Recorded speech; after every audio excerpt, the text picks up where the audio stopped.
pagi. Salam sejahtera bagi kita semua. Di pagi hari ini kita mau nyatakan bahwa kita perlu Tuhan di setiap langkah hidup kami.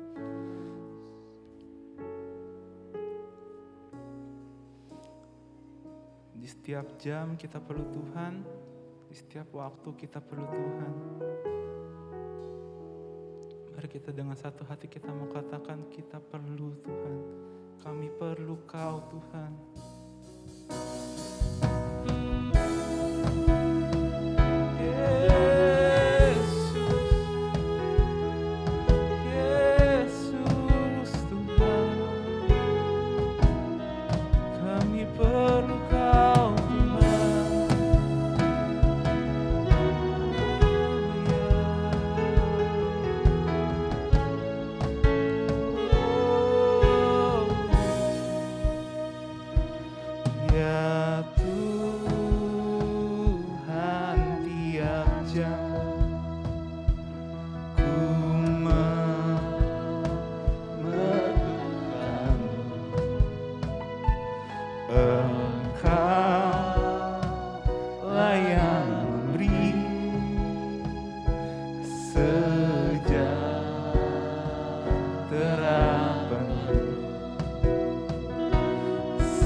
Perlu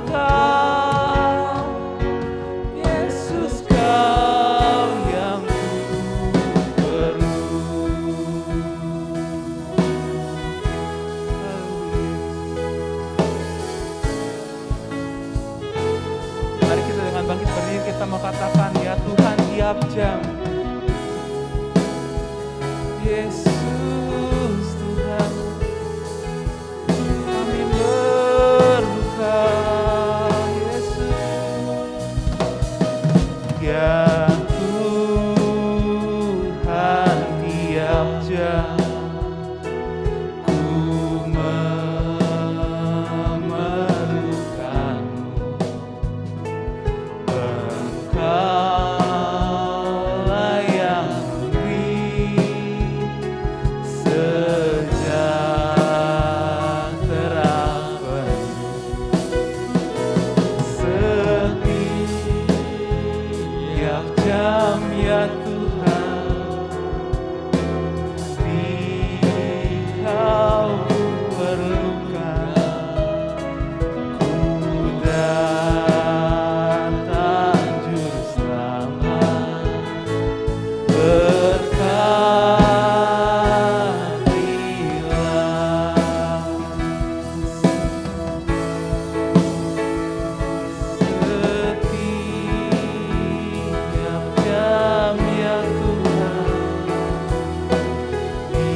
kerinduan kami Tuhan.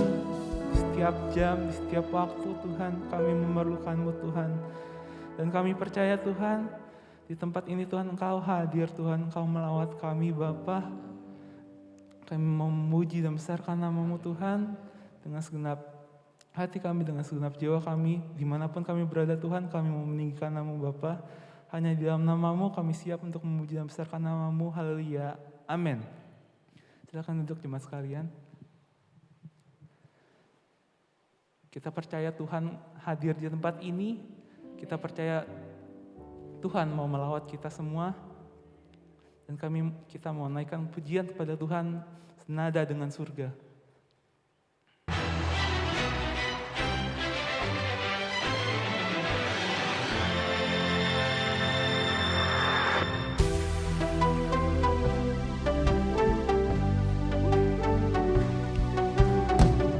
Haleluya.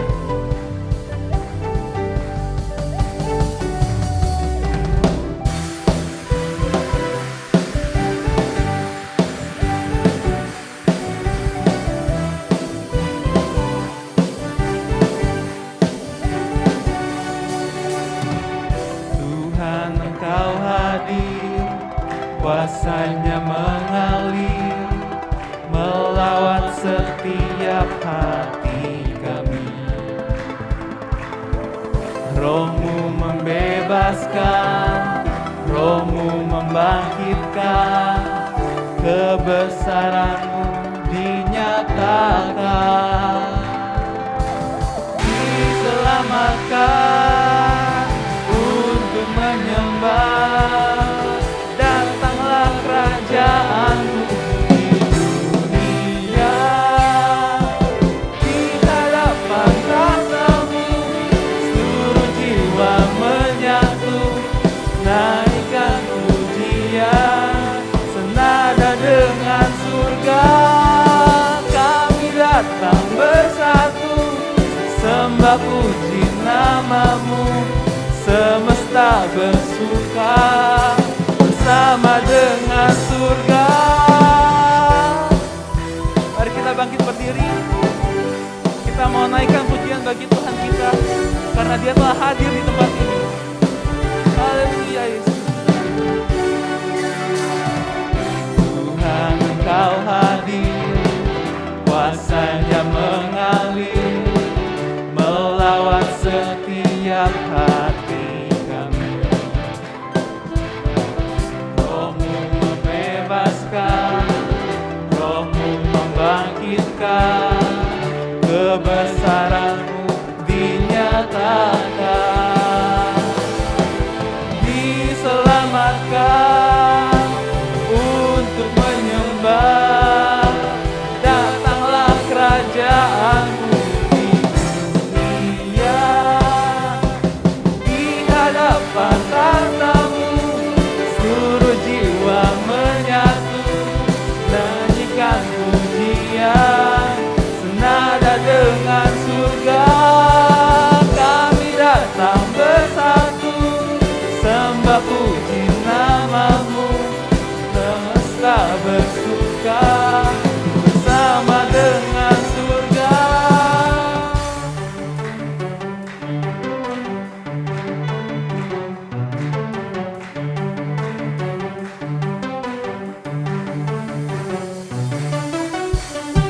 Masih mau memuji Tuhan?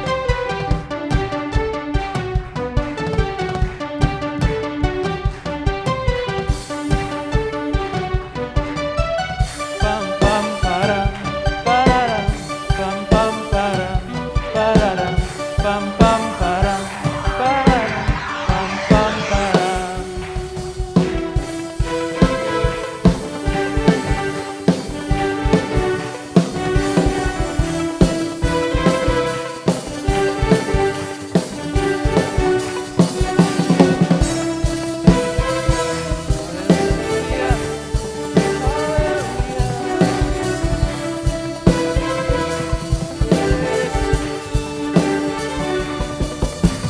Di hadapan tahta-Mu seluruh jiwa menyatu, nyanyikan pujian senada dengan surga. Kami datang bersatu, sembah puji nama-Mu, semesta bersuka bersama dengan surga. Di hadapan tahta-Mu seluruh jiwa menyatu, nyanyikan pujian senada dengan surga. Kami datang bersatu, sembah puji nama-Mu, semesta bersuka bersama dengan surga.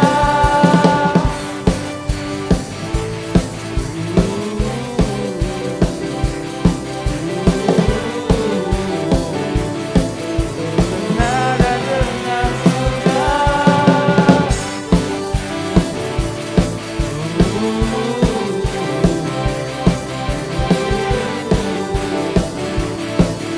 Bersama dengan surga.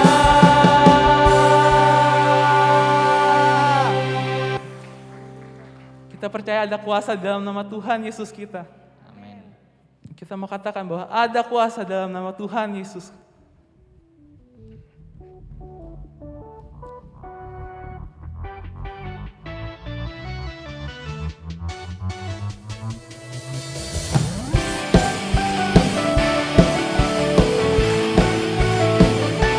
Kuasanya membebaskan kita, kuasanya menyelamatkan kita, kuasanya menguatkan dalam hidup kita. Haleluya, Yesus.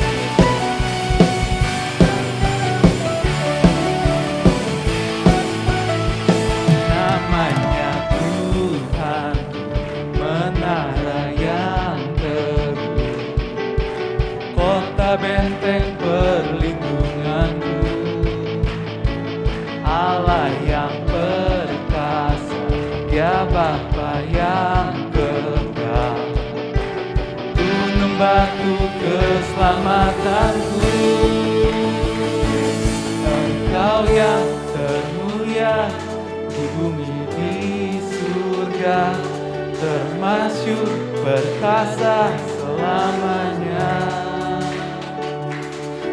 Engkau yang berkuasa di dalam segala hal. Ada kuasa dalam nama Yesus.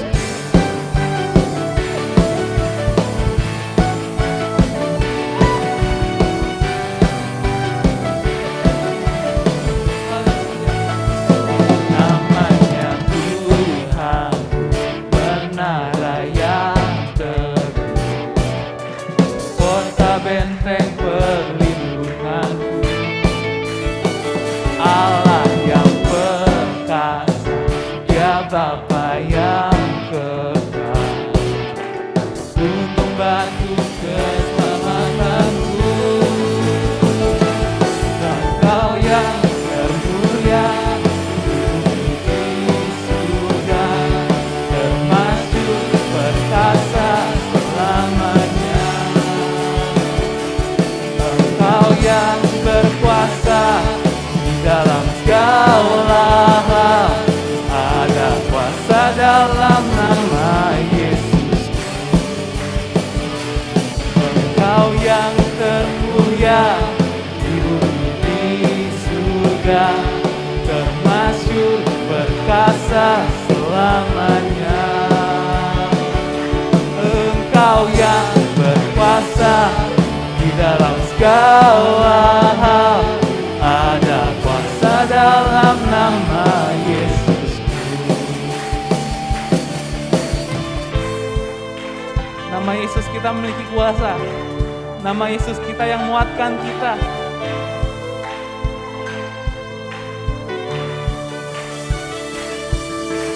Nama di atas segala nama, nama yang telah membebaskanku. Segala kuasa tunduk pada nama itu, Yesus Tuhan segala Tuhan. Nama di atas segala nama, nama yang telah membebaskanku. Segala kuasa tunduk pada nama itu, Yesus Raja segala raja.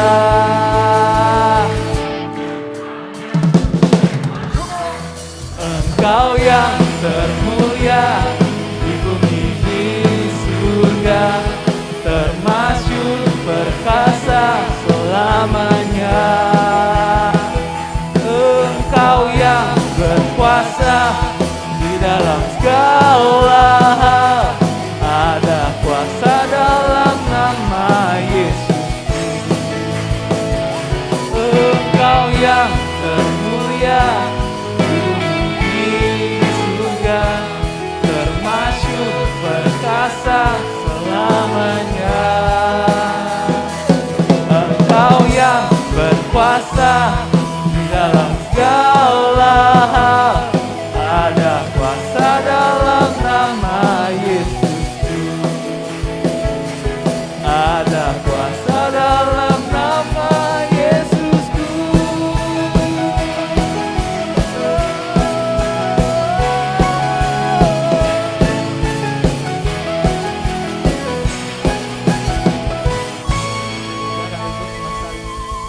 Silakan duduk jemaat sekalian.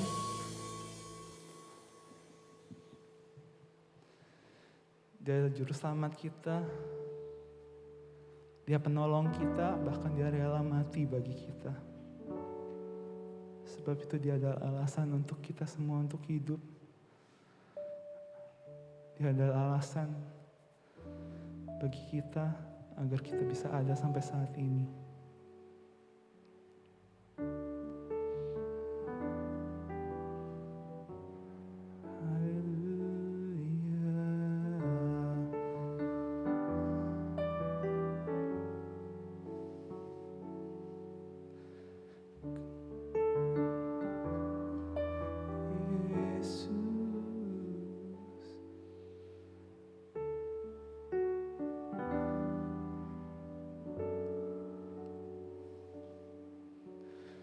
Kau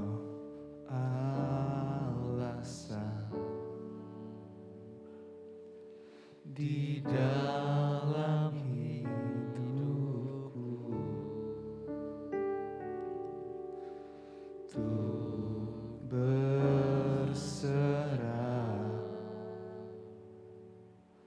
penuh kepadamu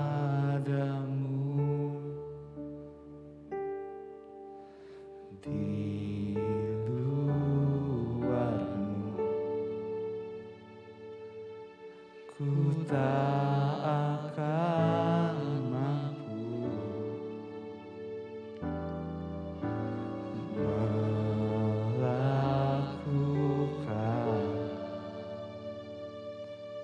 semua kehendak-Mu. Yesus penolongku, ku cari wajah-Mu. Kau yang ku perlu di setiap waktu. Tiada ku takut, sebab Kau besertaku. Karena Kau Tuhan di atas segalanya.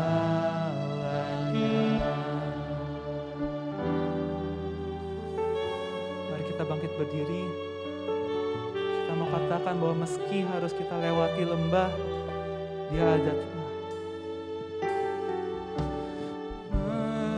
Meski harus ku lewati lembah, namun Engkau tak lepaskan aku. Yesus penolongku, ku cari wajah-Mu. Kau yang ku perlu di setiap waktu. Tiada ku takut, sebab Kau besertaku. Karena Kau Tuhan di atas segalanya. Yesus penolongku, ku cari wajah-Mu. Kau yang ku perlu di setiap waktu. Tiada ku takut, sebab Kau besertaku. Karena Kau Tuhan di atas segalanya. Yesus penolongku, ku cari wajah-Mu. Kau yang ku perlu di setiap waktu. Tiada ku takut, sebab Kau besertaku. Karena Kau Tuhan di atas segalanya.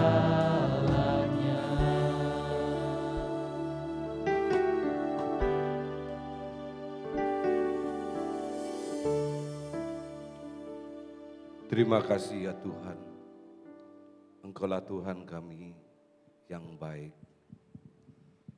Tuhan, kami telah mempersembahkan pujian kami untuk menyenangkan hati Tuhan. Biarlah pujian ini ya Tuhan, menjadikan dupa yang berbau harum di hadapan Tuhan.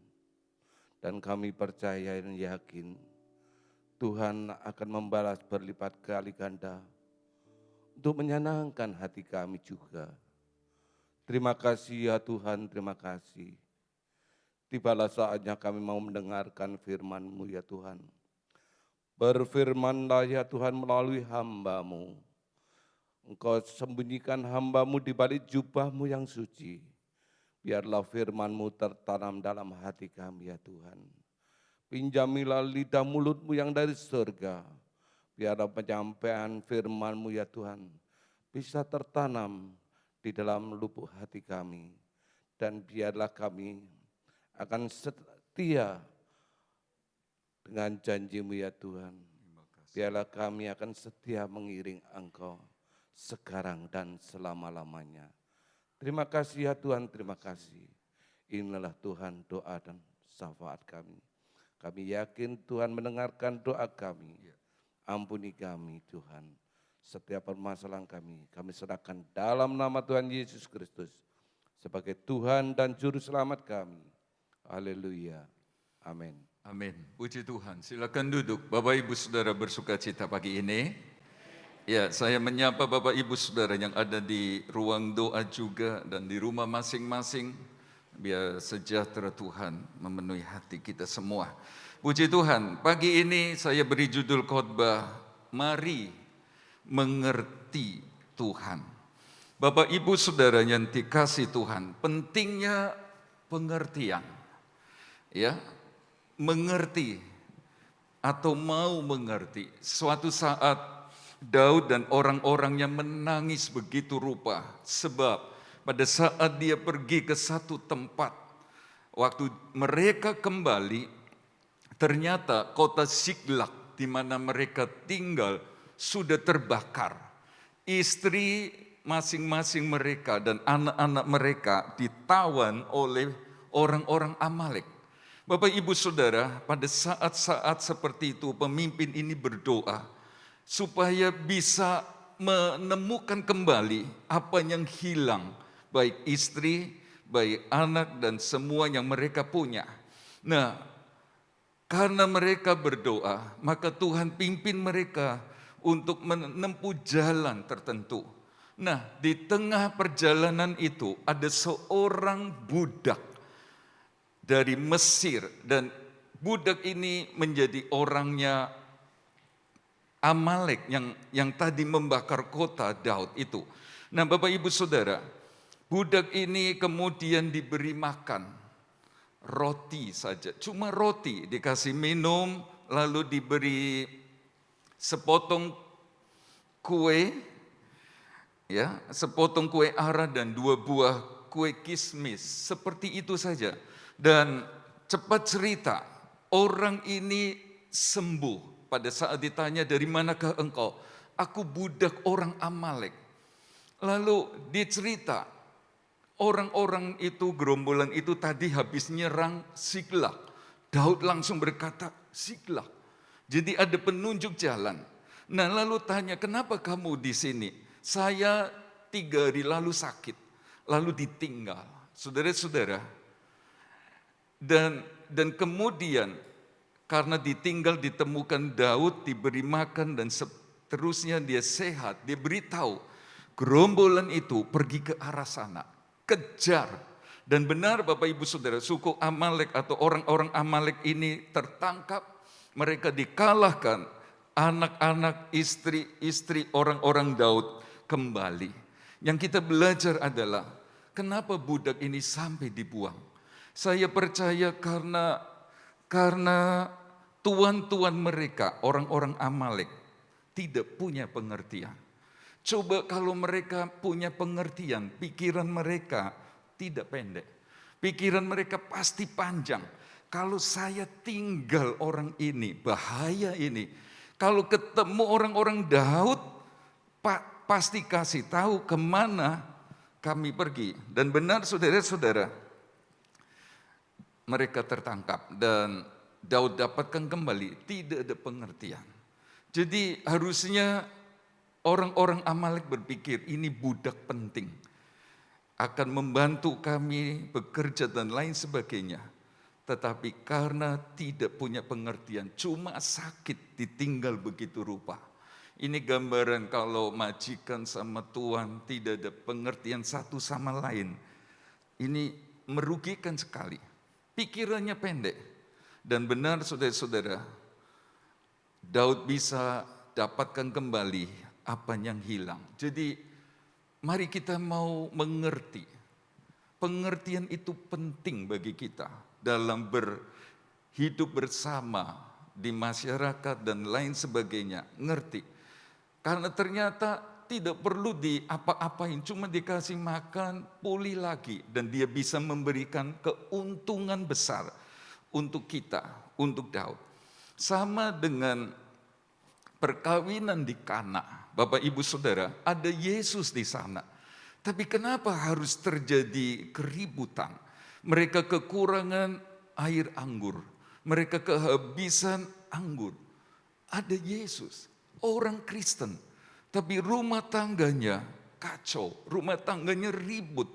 Saudara-saudara, mereka juga bukan cuma orang yang punya Yesus. Mereka orang-orang yang pandai, orang-orang yang pintar.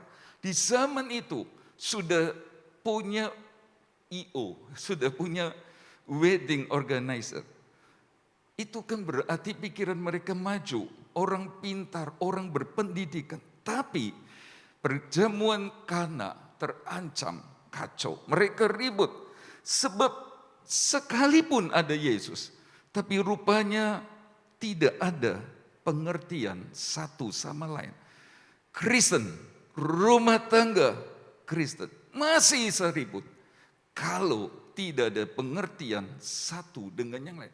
Panggil Yesus, libatkan Yesus, menyembah Yesus, melayani Yesus, rumah tangga ribut terus. Mengapa? Tidak ada pengertian satu dengan yang lain. Jadi lihatlah betapa mengerti itu penting. Saudara-saudara, keledai Bileam suatu saat ditunggangi oleh Bileam, dan karena dia dicegah oleh malaikat Tuhan, saudara-saudara, dia bawa tubuhnya untuk mendesak tembok, sebab kanan kirinya itu tembok. Lalu si Bileam yang nunggang itu kesakitan, diemai pertama.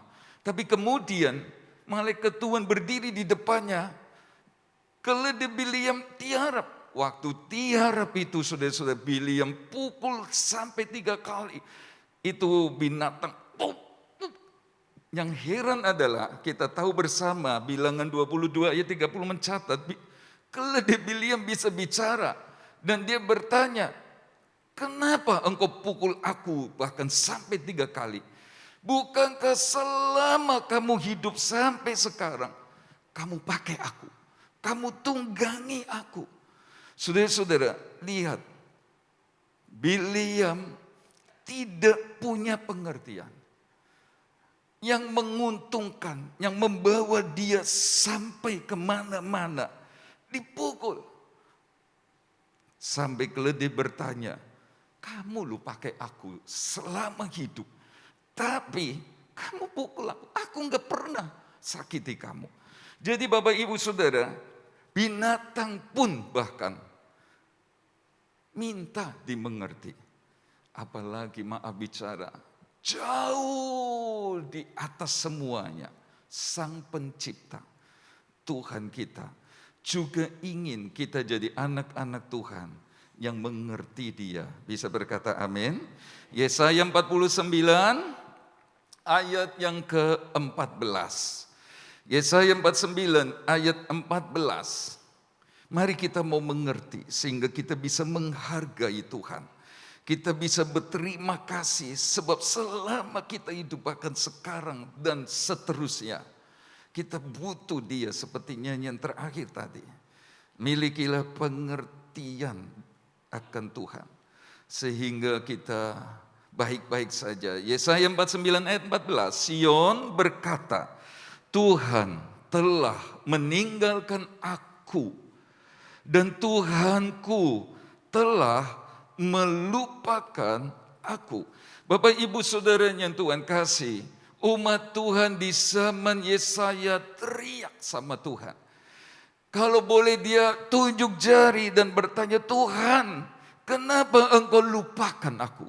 Kenapa engkau tinggalkan aku?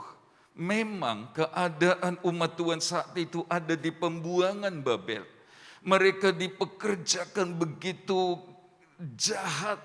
Saudara-saudara, sampai Nabi Daniel berkata bahwa kecapinya digantung di pohon-pohon ganda rusa.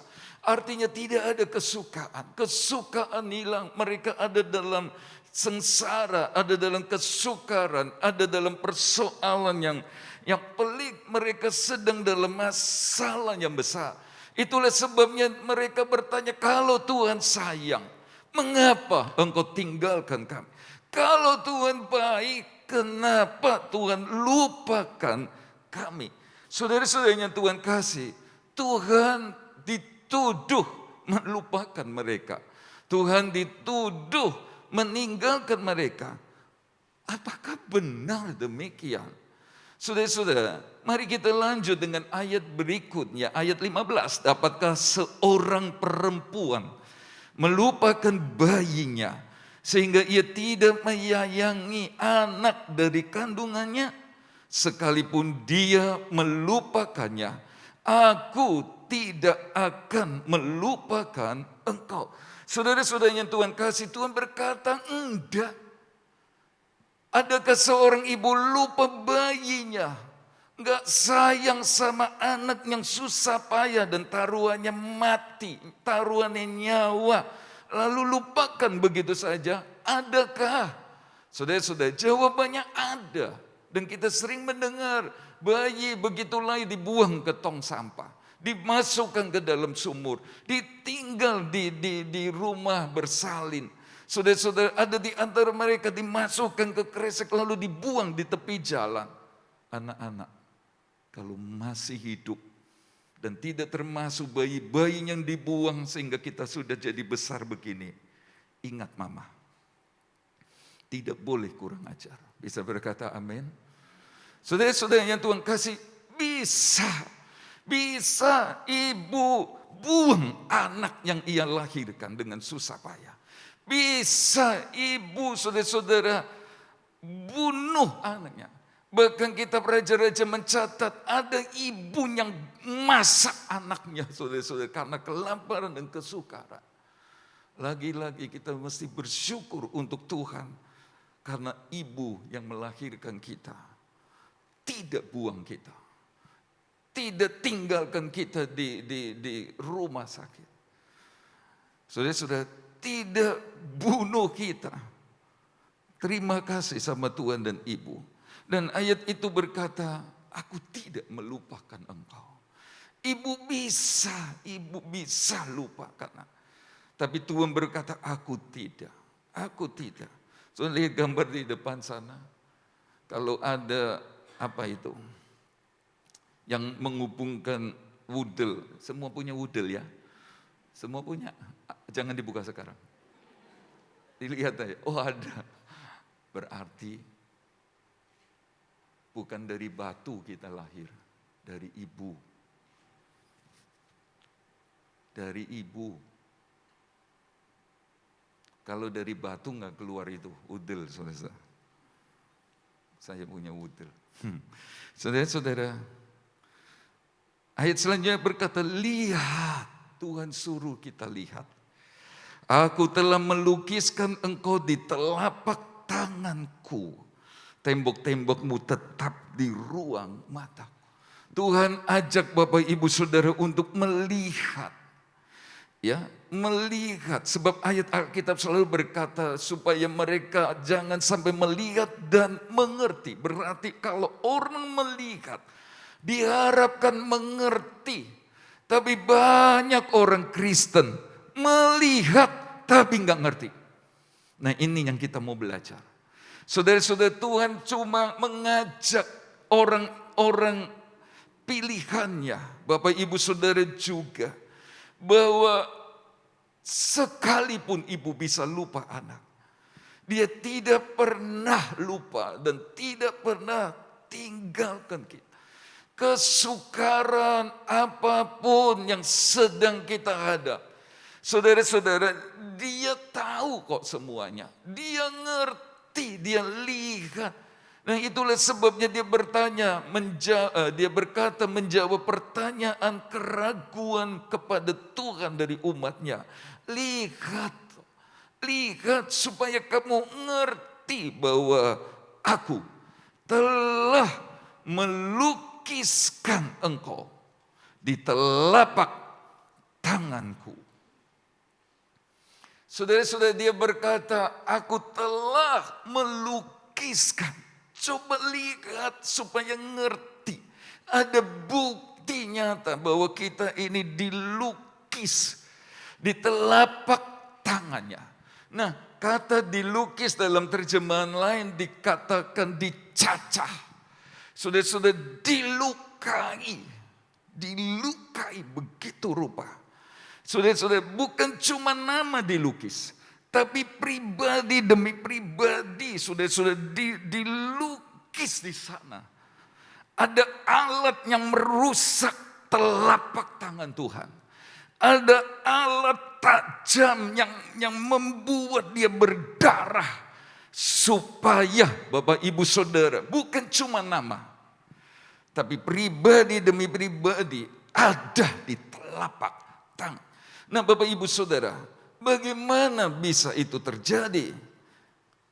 Mari kita membaca Yohanes 20 ayat 15. Maka kata murid-murid yang lain itu kepadanya, kami telah melihat Tuhan.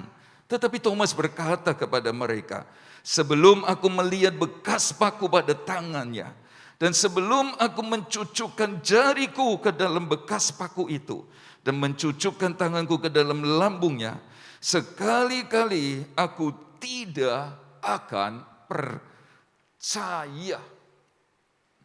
Saudara-saudara yang Tuhan kasih, di kayu salib itu, dia dihancur-hancurkan begitu rupa, diperlakukan semau-maunya. Supaya Bapak Ibu Saudara dan saya yang percaya kepadanya beroleh pengampunan dosa dan hidup yang kekal. Bisa berkata amin. Tapi bukan cuma itu Bapak Ibu Saudara. Pada saat dia di kayu salib, tangannya dipaku. Itu berarti dia sedang melukiskan Bapak Ibu Saudara dan saya. Seorang seniman dari Spanyol namanya David Chata. Saudara-saudara, di gambar sebelumnya tadi, dia lukis orang-orang penting dalam hidupnya. Dia mulai gambar, saudara-saudara, dengan jarum, dilukis begitu rupa. Satu persatu. Dan membutuhkan 6 minggu untuk kembali tangan itu pulih. Dijahit. Saudara-saudara, ini bukan gambar orang tapi gambar piano. Dijahit.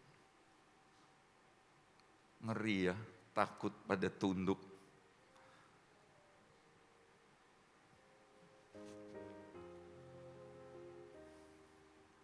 Coba mau ingat, Yesus bukan ditusuk pakai jarum kecil saja, di lapisan kulitnya.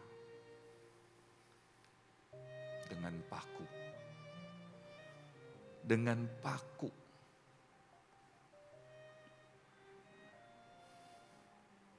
Telapak tangannya dicacah begitu rupa. Tembus. Berjam-jam dia tergantung di sana.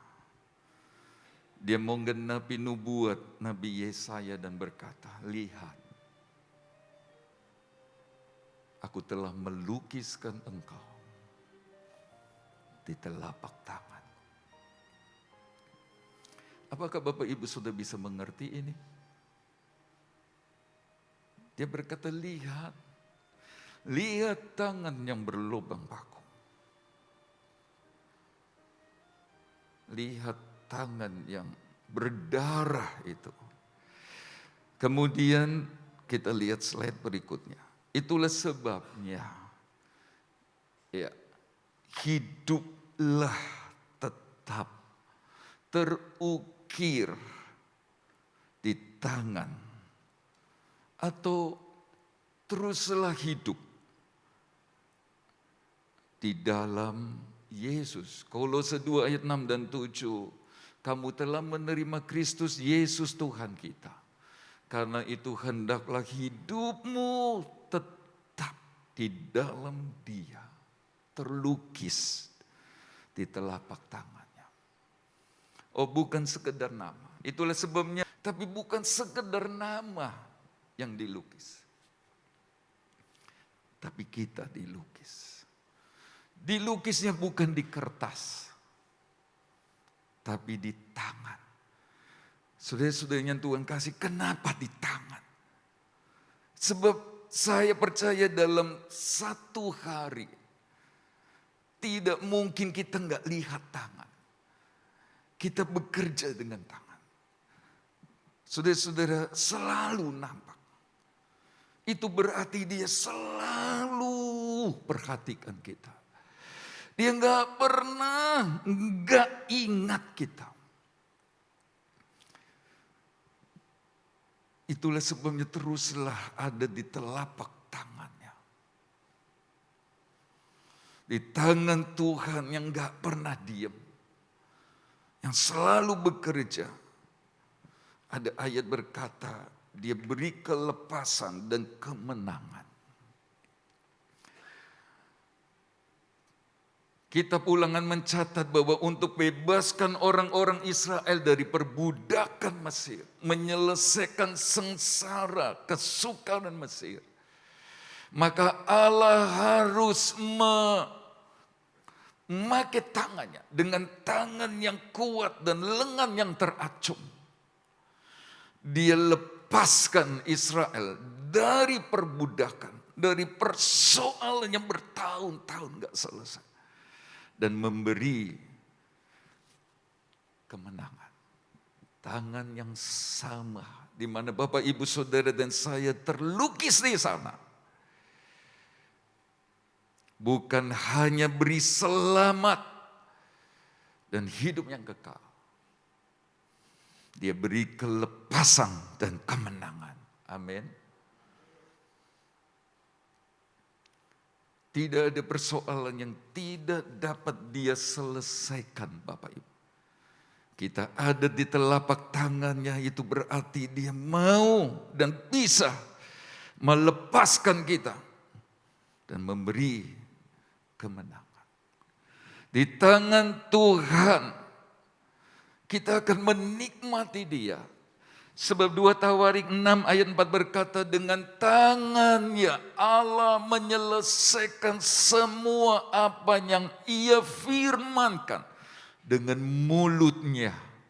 Jadi apa saja yang Tuhan pernah katakan, percayalah.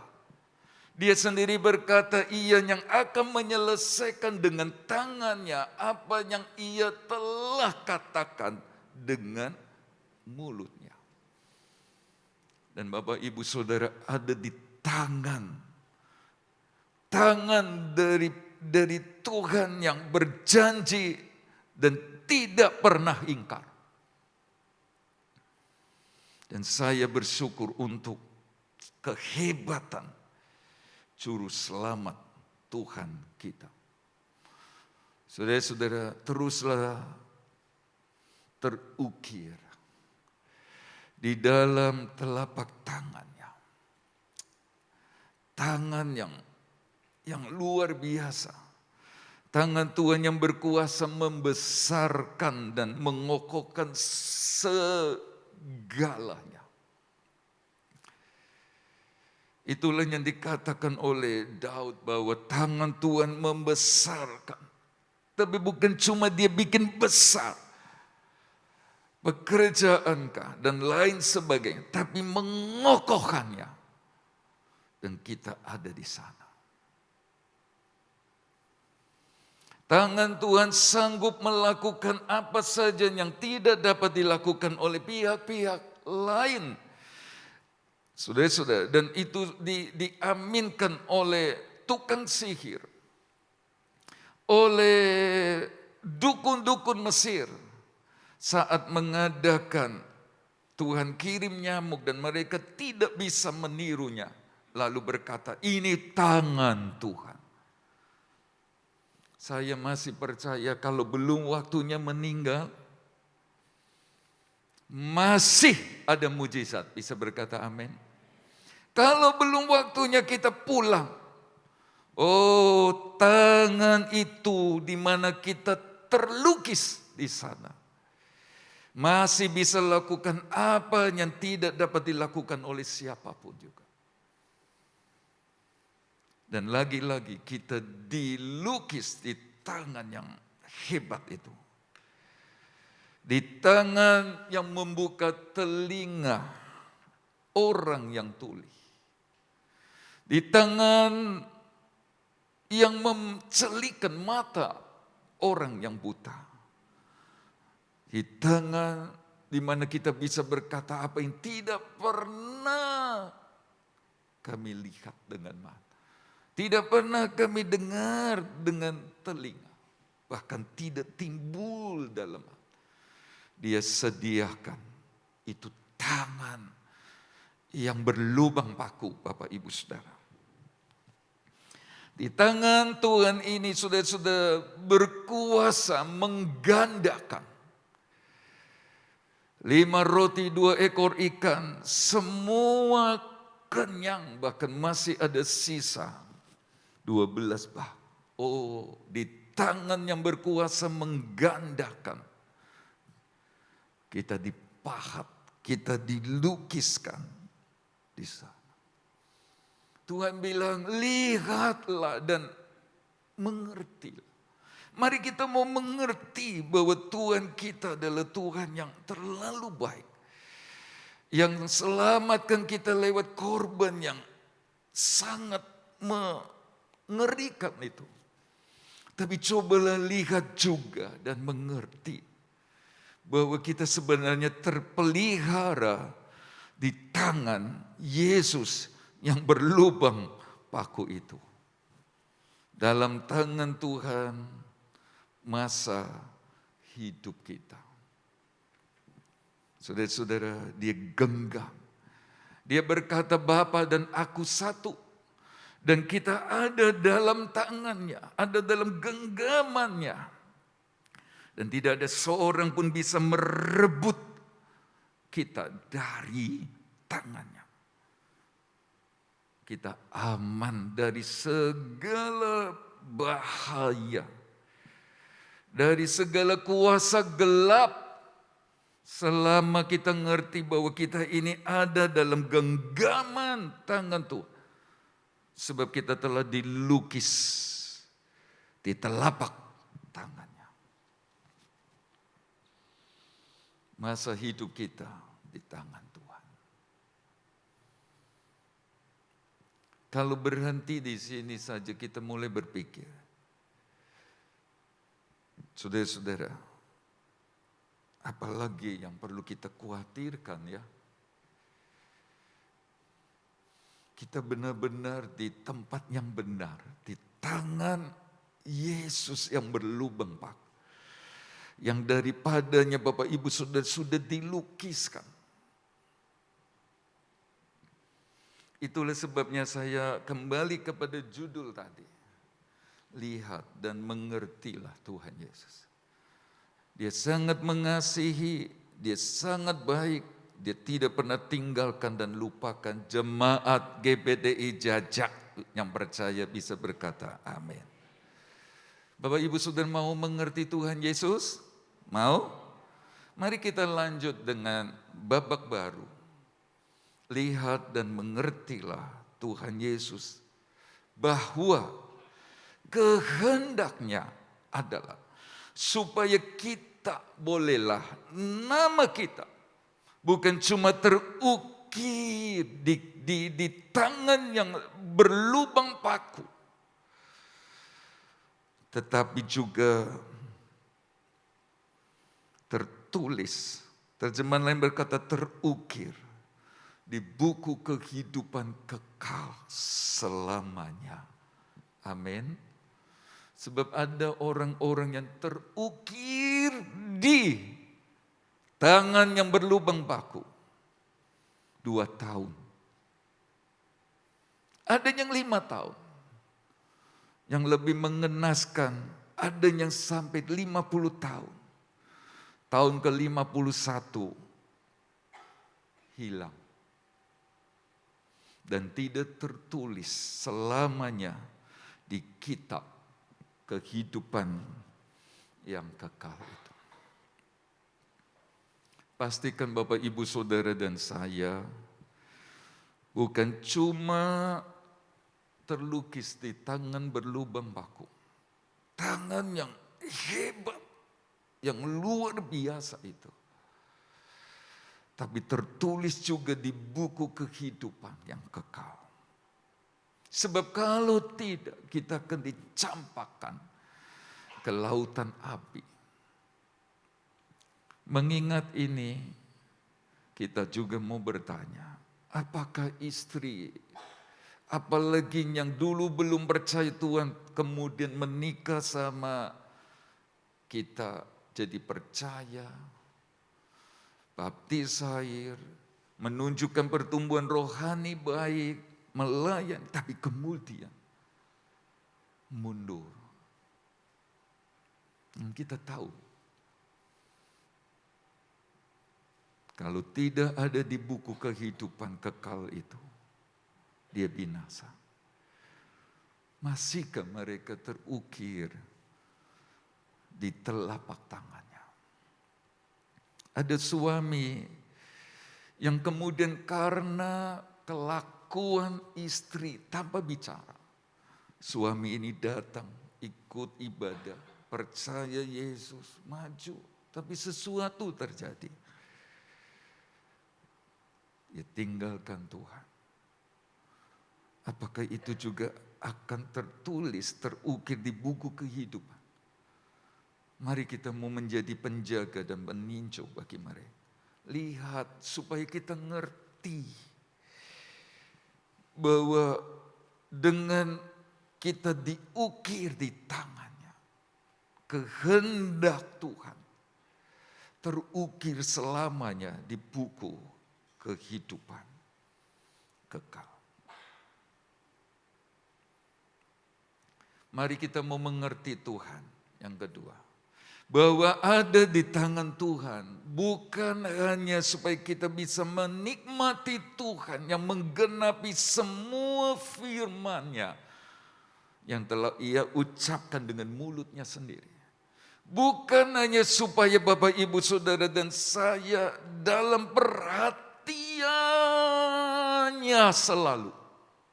Tolong ngerti bahwa di pakunya Yesus di kayu salib melukiskan Bapak, Ibu, Saudara, dan saya di telapak tangannya supaya kita tahu bahwa kita ada di dalam tangan Tuhan yang juga berkuasa, bukan mengadakan dan menggandakan berkat-berkat untuk kita, tapi supaya Bapak, Ibu, Saudara, dan saya bulat hati untuk menuruti firman-Nya. Tolong ngerti ini. Tolong ngerti. Sebab kalau tidak, kita hanya mau enaknya saja dari Tuhan. Kita hanya sedang mengeksploitasi kekayaan sorga, berkat-berkat itu untuk kita dengan alasan, bukankah aku telah terukir di tangan yang berlubang paku itu. Tapi mari mengerti bahwa ada di tangan Tuhan berarti Dia sedang mau bulatkan hati setiap kita untuk menuruti firman-Nya. 2 Tawarik 30 ayat 12 di Yehuda.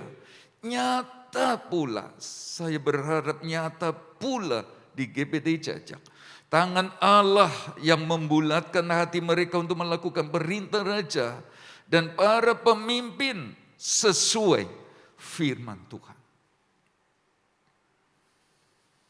Jadi bukan hanya ada di dalam tangan Tuhan yang menggandakan semua berkat dan keperluan kita terpenuhi. Mengadakan mujizat, membesarkan kita dari yang kecil, dari yang kurang, sekarang jadi besar dan berlebih, lalu mengokohkannya. Tetapi tangan yang sama Bapak, Ibu, Saudara, dan saya mesti tahu dan mau mengerti. Dia mau bulatkan hati kita menurut firman. Kalau pagi ini Bapak, Ibu, Saudara beribadah kepada Tuhan, lagi-lagi saya berkata, ini salah satu tangan Tuhan yang bekerja dalam kita, membulatkan hati untuk berusaha sedapat-dapatnya. Saya mesti beribadah kepada Tuhan yang telah mati di kayu salib dan memelihara kita dengan baik. Amin. Mari Bapak Ibu Saudara, mari mengertilah. Mari mengerti kalau Bapak Ibu Saudara dan saya ada di tangannya. Dia mau supaya kita tidak mengandalkan selain Tuhan. Mengapa saya berkata demikian? 2 Tawarik 25 ayat 8 berkata, dan jikalau mereka bergabung juga, bagaimanapun juga perbuatan dan kekuatanmu di dalam perang, Allah akan menggelincirkan engkau di depan musuh. Sebab Allah mempunyai kuasa untuk menolong dan menggelincirkan. Jadi saudara-saudara, jangan hanya mengerti bahwa di tangan Tuhan ada pertolongan. Tapi di tangan Tuhan yang sama, mari kita mengerti. Dia bisa gelincirkan kita kalau kita tidak mengandalkan Dia. Terjemahan lain bagus sekali. Dia banting orang-orang yang tidak mengandalkan Tuhan. Kalau banting pakai apa ya? Kaki tendang. Banting pakai tangan. Mari mengerti Tuhan. Mari mengerti Tuhan. Jangan pikir pendek. Jangan, pikirlah panjang. Pikir panjang. Sebab kalau kita pikir pendek karena kita nggak mau ngerti Tuhan. Nanti kebanyakan orang Kristen kemudian berkata, kenapa begini Tuhan? Mengapa Tuhan terjadi? Ibu bisa lupa anak, aku tidak. Bukan dilukis di batu yang terpisah dari dia. Di tangan. Selalu ingat. Tapi kalau sesuatu terjadi, salah satu sebabnya karena kita tidak mau mengerti bahwa Dia mau supaya kita andalkan lebih dari yang lain. Supaya kita bulat hati menuruti firman. Ayo pikir panjang. Sebab kita ingin terus dikokohkan. Pekerjaan, pelayanan kita dikokohkan. Bukan cuma dibesar, dikokohkan. Bukan untuk beberapa waktu lah. Tapi selamanya atau paling tidak. Selama kita masih hidup dan turun kepada anak cucu dan seterusnya. Amin. Jadi ayo mengerti Tuhan. Mengerti Tuhan. Dan saya percaya pada saat Bapak Ibu Saudara dan saya mengerti Tuhan. Sesuatu yang indah terjadi. Perkawinan di Kana, saya menganggapnya mereka nggak mau ngerti Tuhan. Satu, Tuhan bukan pemimpin. Yesus bukan pemimpin bagi mereka. Kalau mereka ngerti Yesus, saya percaya ayat firman Tuhan dalam Amsal hari ini tanggal 28 ayat 5. Orang yang mencari Tuhan ngerti segala sesuatu. Termasuk dia ngerti kalau saya undang Yesus, dia harus di tempat terutama dan utama. Bukan pemimpin pesta. Kalau perkawinan di Kana ngerti Yesus, saya percaya Bapak Ibu Saudara, tidak akan terjadi keributan. Ayolah mengerti Tuhan. Nanti kita melihat tangannya. Tangan yang menyelamatkan, juga tangan yang menggandak, tangan yang memelihara, tangan yang menggenapi firman. Puji Tuhan. Tuhan Yesus tolong kita. Ada nyanyian berkata, Yesus ku cinta kau. Ku puji kau Yesus. Ku sembah kau Yesus, Tuhan dan Raja. Saya jemput semua kita berdiri. Teruslah mengerti Tuhan. Teruslah mau mengerti Tuhan. bukan hanya mau dimengerti. Dan saya percaya tangan yang sama tidak berubah itu tolong kita.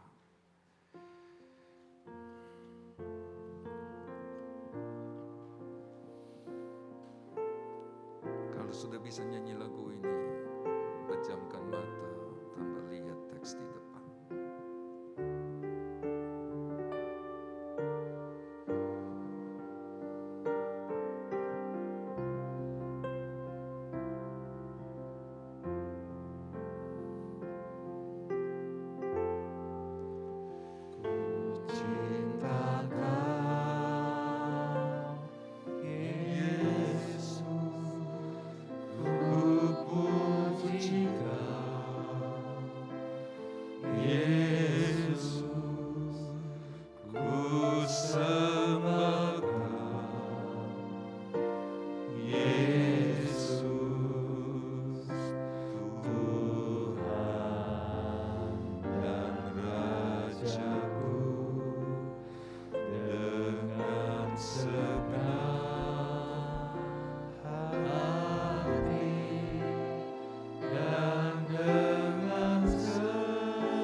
Kami bersyukur Tuhan pagi hari ini buat firman-Mu.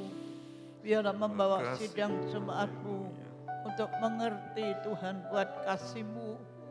Karena Engkau yang sudah menyelamatkan jiwa kami. Tangan-Mu terpaku Tuhan untuk keselamatan jiwa kami. Tangan-Mu yang sudah terukir buat kami ya Tuhan. Biarlah pada pagi hari ini benar-benar kami mau mengasihi Engkau. Kami mau mencintai Engkau. Kami mau menyembah Engkau. Kami mau memuji Engkau ya Tuhan. Karena Engkau yang sudah menyelamatkan jiwa kami melalui korban-Mu kayu salib Tuhan. Bila roh pengertian ada di dalam kehidupan sidang jemaat-Mu pagi hari ini. Sehingga kami boleh bertambah-tambah di dalam kami mengasihi Engkau. Bertambah-tambah kami dalam memuji Engkau, menyembah Engkau ya Tuhan. Sehingga kami boleh bersyukur kepada Tuhan. Terima kasih buat firman-Mu pada pagi hari ini. Roh Kudus yang akan mengerjakan firman-Mu di dalam setiap hati kami. Sehingga ada roh pengertian di dalam hati kami, di dalam jiwa kami, di dalam pikiran kami. Dan kami tetap bersyukur, kami tetap memuliakan Engkau. Terima kasih Tuhan buat firman-Mu. Dan pagi hari ini Engkau mendidik keadaan sidang jemaat Tuhan yang sudah beribadah kepada Tuhan. Engkau mengenal apa yang menjadi kerinduan kami, apa yang menjadi beban kami, apa yang menjadi keperluan kami. Tuhan yang sanggup menolong kami. Karena Engkau yang menjadi penolong kami. Engkau yang menjadi kekuatan kami ya Tuhan. Terima kasih. Kiranya meteraikan firman-Mu di dalam setiap hati kami. Beri hati kami kesanggupan untuk kami melakukan firman-Mu. Sehingga janji firman-Mu Engkau boleh genapkan dalam setiap kehidupan kami. Terima kasih Tuhan. Terima kasih di dalam nama Tuhan Yesus Kristus kami berdoa. Semua baik dari semula. Mari nyanyi lagu ini. Dari semula telah Kau tetapkan. Terima kasih Tuhan.